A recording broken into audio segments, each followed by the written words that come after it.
Pourquoi en 2025 on continue de vous mentir? C'est une vraie question, hein.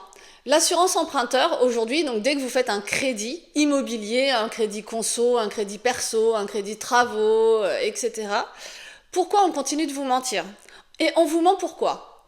Eh bien, on continue de vous mentir si on vous dit que vous n'avez pas le choix de signer l'assurance de la banque. Ça, c'est faux. C'est faux et en plus c'est interdit. On devrait même vous dire que vous avez tout à fait le droit de venir avec l'assurance de votre choix. Vous pouvez le faire et ça depuis 2010. D'accord? On est en 2025. Donc vous avez des droits et ces droits, il faut absolument que vous les fassiez appliquer. D'une, pour vous-même et deux, pour que toutes ces pratiques à l'oral cessent. Il faut que ça cesse. Et on ne pourra faire cesser ça que tous ensemble, à partir du moment où vous arrivez devant le banquier et que, oui, je sais que j'ai le droit de venir avec mon assurance de prêt immobilier, propose-moi ce que tu as à me proposer, fais-moi le conseil, et après je prends en toute connaissance de cause, soit la tienne, parce que tu as bien expliqué et que ça me convient, soit l'assurance de mon choix pour de vrai. Tous ceux d'entre vous qui n'ont pas fait ça, qui ne l'ont pas fait avant et qui ne vont pas le faire parce qu'on a toujours peur effectivement que la banque ne nous suive pas sur le prêt, ne nous suive pas sur le taux, etc. On en entend beaucoup.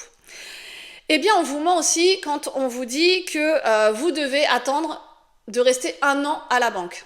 Ça, c'est faux. On vous ment si on vous dit que vous devez attendre la fin du prêt relais. On vous ment aussi.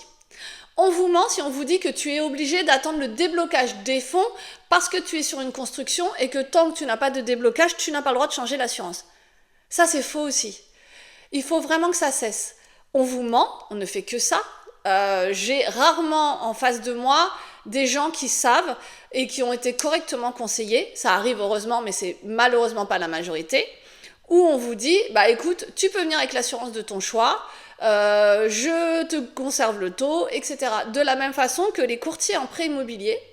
Je suis désolée, je vais peut-être pas me faire beaucoup d'amis sur cette vidéo, mais à un moment donné, un chat c'est un chat. Et les courtiers en prêt immobilier qui se disent indépendants, mais qui à côté vous disent signe tout ce que la banque va te dire et qui ont peur effectivement de vous faire l'assurance, parce qu'en fait les courtiers en prêt immobilier ils peuvent aussi faire de l'assurance, hein. Est-ce qu'ils ont le conseil, etc. Ça, chacun, c'est en son âme et conscience en tant que professionnel. Mais par contre, ils ne le font pas. Et ils ne le font pas parce qu'ils ont peur de perdre leur convention. Oui, je sais, cette vidéo, elle va pas plaire, c'est certain. Mais de la même façon que beaucoup de choses se passent sur le marché, on continue de vous mentir sur plein de choses. Je suis désolée, ce n'est pas entendable. Ce n'est plus entendable. Non pas parce que je suis fâchée après un banquier, non pas parce que je suis fâchée après mes confrères, pas du tout. Au contraire d'ailleurs, j'ai même beaucoup de banquiers avec lesquels je travaille de façon tout à fait correcte. J'ai beaucoup de courtiers en prêt immobilier qui m'envoient même les dossiers. Bon, en règle générale, c'est parce que personne n'arrive à sortir le dossier en médical, donc c'est vrai qu'on fait appel à moi pour ça. J'ai les associations de malades qui travaillent avec moi aussi. Bref, mais je travaille quand même en bonne intelligence, même avec des confrères qui sont courtiers en prêt immobilier, qui sont CGP, donc conseillers en gestion de patrimoine, et qui m'envoient les dossiers pour que je fasse l'assurance pour le client, parce qu'ils savent que c'est dans l'intérêt du client. Et aujourd'hui, ce n'est pas vous faire des amis qu'il vous faut, c'est être indemnisé si demain il vous arrive quelque chose. Donc, ce n'est pas je suis fâchée ou je suis pas fâchée, ou Delphine elle est méchante ou Delphine elle est gentille, non. Il s'agit de vous en fait. Le plus important, c'est que si demain tu tombes en arrêt maladie, si demain tu as un problème de dépression, si demain tu as un problème ou un accident et que c'est ton dos qui prend, si demain tu as une profession que tu ne peux plus exercer mais que l'expert te dit oui mais tu peux exercer autre chose, et que tout ça, ça fait que vous n'êtes jamais indemnisé par une assurance que vous payez, c'est que là on a un problème. On a un problème. Donc toutes ces options, tout ce que je vous dis sur le compte, il faut que vous les preniez, il faut que vous regardiez. Vous pouvez faire appel à moi parce que je suis courtier, je suis courtier en assurance. Donc je propose des contrats d'assurance, je lis encore toutes les conditions générales, je vous conseille par rapport à ce que vous avez aussi actuellement, et il m'est arrivé de dire au client de rester sur le contrat où il était.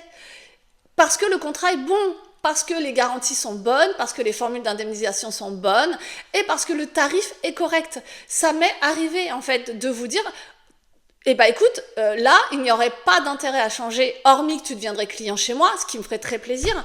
Mais il y a aussi le vrai conseil, et le conseil c'est que je ne défais pas un contrat bien fait pour en faire un autre qui soit le même, ou qui soit identique, ou tu vas peut-être gagner 1 euro par mois, ok, on s'en fiche. Ce qu'il faut aujourd'hui, c'est que soit tu fasses des vraies économies, soit tes formules d'indemnisation soient améliorées, soit tu aies toutes les options parce que tu ne les avais pas avant. C'est ça un vrai conseil. Donc vraiment, il faut qu'on arrête de vous mentir, mais pour ça, il faut que vous repreniez le pouvoir et que vous connaissiez correctement vos droits, et que vous puissiez dire à n'importe quel professionnel, et je dis bien n'importe lequel, même les courtiers en prêt, les courtiers en assurance, et bref, vous puissiez leur dire « je connais mes droits et je sais aujourd'hui ce que je veux sur mon assurance ». Ok ? S'il vous plaît, faites-le, mais faites-le pas pour moi, hein, faites-le pour vous.